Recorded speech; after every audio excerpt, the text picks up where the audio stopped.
بسم اللہ الرحمن الرحیم۔ ٹیل پوائنٹ کے ناظرین السلام علیکم۔ بادشاہ نے کانچ کے ہیرے اور اصلی ہیرے ایک تھیلی میں ڈال کر اعلان کیا، ہے کوئی جوہری جو کانچ اور اصلی ہیرے الگ کر سکے؟ شرط یہ تھی کہ کامیاب جوہری کو منہ مانگا انعام اور ناکام کا سر قلم کر دیا جائے گا۔ درجن بھر جوہری سر قلم کروا بیٹھے، کیونکہ کانچ کے نقلی ہیروں کو اس مہارت سے تراشا گیا تھا کہ اصلی کا گمان ہوتا تھا۔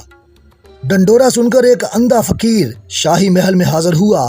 فرشی سلام کے بعد بولا کہ میں وہ ہیرے اور کانچ الگ الگ کر سکتا ہوں۔ بادشاہ نے اس کا مذاق اڑایا اور ناکامی کی صورت میں سر قلم کرنے کی شرط بتائی۔ اندھا فقیر ہر شرط ماننے کو تیار تھا۔ ہیروں کی تھیلی اٹھائی اور محل سے نکل گیا۔ کچھ دیر بعد حاضر ہوا، اس کے ایک ہاتھ میں اصلی اور دوسرے ہاتھ میں کانچ کے نقلی ہیرے تھے۔ شاہی جوہریوں نے تصدیق کی کہ اندھا فقیر جیت گیا ہے۔ بادشاہ بہت حیران ہوا۔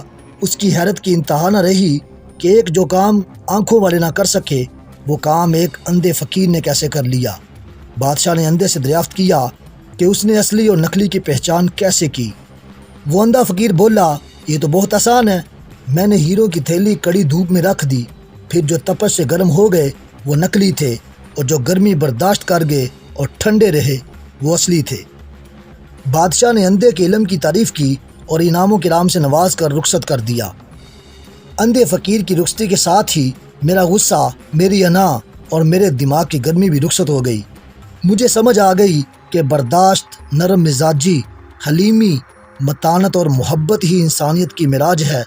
جو گرمی حالات کو سہ گیا وہ ہیرا، اور جو نہ سہ سکا وہ کانچ۔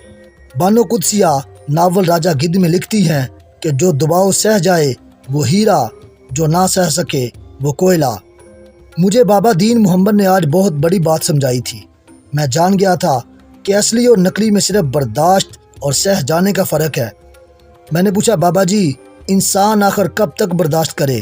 کب تک لوگوں کے تانے سہے؟ کب تک اپنے غصے کو پیے؟ آخر برداشت کی کوئی حد ہوتی ہے۔ بابا مسکرائے اور بولا، بیٹا اس وقت تک سہنا ہے جب تک ہیرا نہ بن جاؤ۔ میں نے پوچھا، پھر اس کے بعد؟ بابا جی نے کہا، ہیرا بننے کے بعد ہیرے پر کوئی دباؤ، کوئی آگ اور کوئی تپش اثر نہیں کرتی۔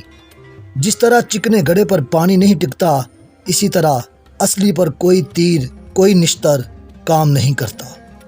اسی طرح کی اخلاقی، اسلامی، اصلاحی، سبق آموز اور سچے واقعہ دیکھنے کے لیے سبسکرائب کیجئے میرا یوٹیوب چینل ٹیل پوائنٹ۔ اگر آپ اپنے علم اور معلومات میں اضافہ کرنا چاہتے ہیں تو دیکھتے رہیے ٹیل پوائنٹ۔ میں انشاءاللہ اسی طرح کی ویڈیوز اپلوڈ کرتا رہوں گا۔